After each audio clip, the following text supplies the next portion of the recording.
How do you know if you've got Scottish clan ancestry running through your veins? And are certain DNA markers linked to specific clans? Well, in this video we'll look at 3 key signs of Scottish clan ancestry, and we'll also look at some tips on how to trace this part of your heritage. Now, the word clan comes from a Scottish Gaelic word that means children or offspring.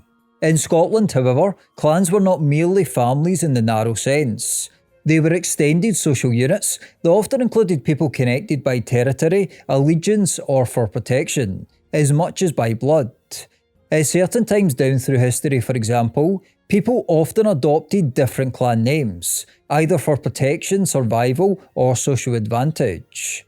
Yet there was often a core genetic component in many clans, and this has survived for centuries in some people today, something we will discuss shortly. Now, the first key sign of Scottish clan ancestry is having ancestors who have roots in certain parts of Scotland. This is because Scottish clans were communities that were deeply tied to land and region. And if your ancestors came from one of those areas, it can reveal a strong geographical link to a particular clan. Now look at this map. This shows the parts of Scotland different clans controlled for large periods. As you can see, Clan Mackay, Sutherland, Gunn and Sinclair held lands in the very far north of the Highlands. Different branches of Clan MacLeod, on the other hand, are connected more to the islands of Harris, Lewis and Skye a little to the south. And if we move down to Argyll, we can see that Clan MacLean, MacDonald and Campbell are some of the powerful clans in this area. But what about the lowlands and the borders area?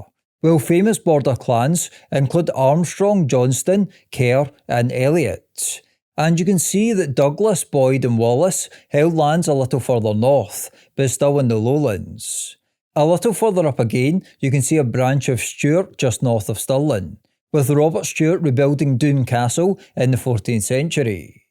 And if we move up the east coast, you can see clans like Lindsay, Forbes, Leslie and then Keith to the north of Aberdeen. The very powerful Clan Charter Confederation is more central, with Macintosh a key family within this group, and Clan Fraser of Lovat is close by as well. So this is all to say that clans control different parts of Scotland through large periods of our history. And if one of your ancestors came from Skye, for instance, there is a reasonable chance that they could be connected to a branch of Clan MacLeod, although this needs to be balanced against other factors as well.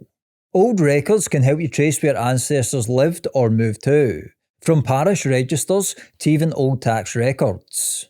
Now, the second key sign is having a Scottish clan surname, of course, either in your name or one of your ancestors' names. Now, if you look at this table, you can see the 12 most common Scottish clan surnames in people around the world.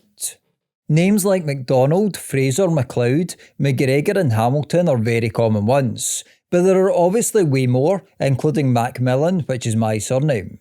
There are also various septs of major clans as well. Now, I know this may sound like an obvious one to a large degree, but sometimes you can be unaware of family names even in your own family tree. I know this happened to me quite recently. But before we look at that, if you're enjoying this video, please consider subscribing. And if you'd like access to member-only videos, I just made an exclusive member video on Frisian DNA quite recently, one of the forgotten ancestors of the English. Please check out the top link of the video description below to find out more information. Thank you for your support, and now on with the video.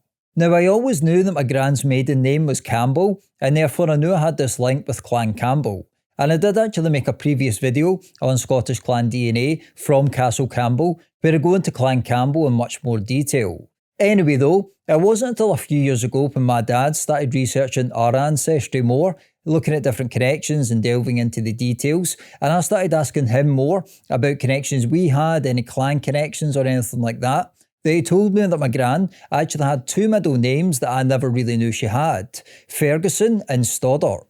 Now, Ferguson is obviously quite a notable Scottish clan, with many people having this surname, including many people abroad. But until recently, I never knew I had this connection at all. And my dad has traced down where this name came from. But it just goes to show you what you can find out from asking different members of your family about clan connections, with middle names often as rich as surnames. This can give you clues to then further track down the first ancestors that bore this name, using marriage records or even old immigration documents if you're abroad. Now I should note that Stoddart is a little more unusual and not a clan name as such in its own right, but Ferguson is obviously.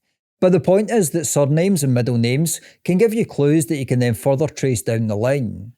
But what about other factors? Well, the third key sign of Scottish clan ancestry is found in many people's DNA. This is especially the case on the Y DNA side, or the male side, the male marker, because obviously surnames mainly pass down through the male line.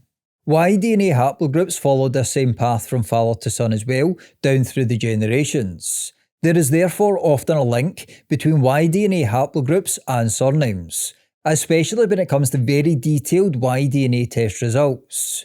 Now, the most detailed Y DNA test you can do is generally considered to be the Big Y700 DNA test from Family Tree DNA. This goes beyond giving you very broad results, as most men in Scotland belong to branches of R1b L21 for example, but that's the same for Ireland as well. If you're looking for DNA information within a country and connected to a particular family or clan, you often need very specific DNA results, linked to SNPs or single nucleotide polymorphisms. Now I should note that this video isn't sponsored by Family Tree at all, it's just that they are generally considered to have the most detailed Y DNA test available. But obviously do your own research into the subject, and I know everyone isn't comfortable doing a DNA test, which I totally understand. Anyway though, the University of Strathclyde in Glasgow has done some work on the DNA markers of certain Scottish clans, with people largely doing the Big Y700 DNA test to find these links.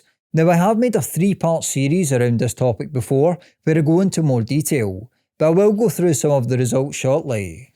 I should also note, however, that this is still an emerging field in many ways, and not all clans have been fully mapped genetically. Many clans do have DNA pages where people do share the results, but there is a chance that you can do a Big Y700 DNA test and not necessarily find any concrete links to any clan, from my understanding at least. So just be aware of this if you're thinking of doing it, and please let me know your thoughts below and any tips you have found as well yourself.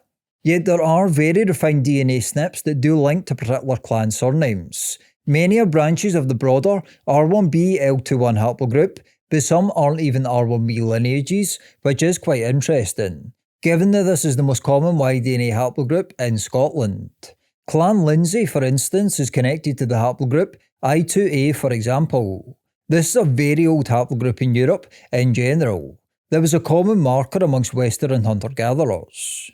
As far as a more detailed DNA marker for Clan Lindsay, the University of Strathclyde found that it is highly likely that the SNP IFT11343 indicates a probable descent from the early Lindsay families resident in Scotland. So this is a key genetic marker of Clan Lindsay on the Y DNA side. What about Clan Bruce though, and do we know the DNA marker of Robert the Bruce? Well, the SNP RFTB15831 appears to be a distinct marker for the Bruce family, having been formed by the early 14th century. And it was very likely to have been carried by King Robert the Bruce himself, which is pretty cool. And what is even more interesting is that this SNP of R1b is actually downstream from the older, broader subclad RDF27.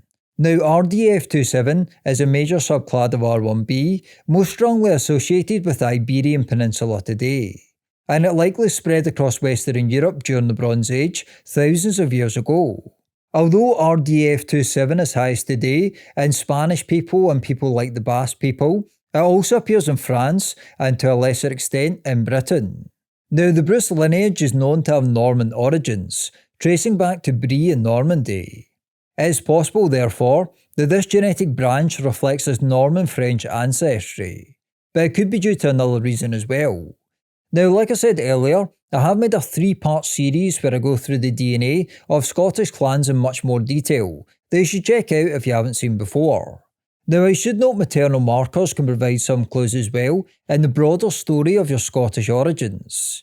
Mitochondrial haplogroups can reveal some ancient maternal connections, with haplogroups like H1 or H3 common in Scotland. Yet these markers are also common in many parts of Western Europe as well. So other links such as surnames or stories about Scottish origins will help you contextualise this information. Autosomal DNA tests can provide some clues also, such as regional Scottish ancestry and perhaps matches with people who have clan surnames or family connections to historical clan regions. Yet these results often need to be combined with family tree or Y-DNA evidence to give you a more detailed picture. So these are 3 key signs of Scottish clan ancestry: ancestral regions, clan surnames, and then DNA markers. And many people obviously have a mixture of 2 or 3 of these signs. But there are many more, and please let me know your thoughts in the comments below, and let me know if you've tried to trace your clan ancestry and any useful information you've came across, any useful databases or anything like that, and any tips or tricks for people in general. But to find out about the DNA markers of 35 Scottish clans, please click here. Thanks for watching, please subscribe and hit the bell, and let me know your thoughts in the comments below. Like I say, if you like member on the videos, and I did just make a video on Frisian DNA, please check out the top link in the video description below. But yeah, thanks again for watching, and I'll see you next time.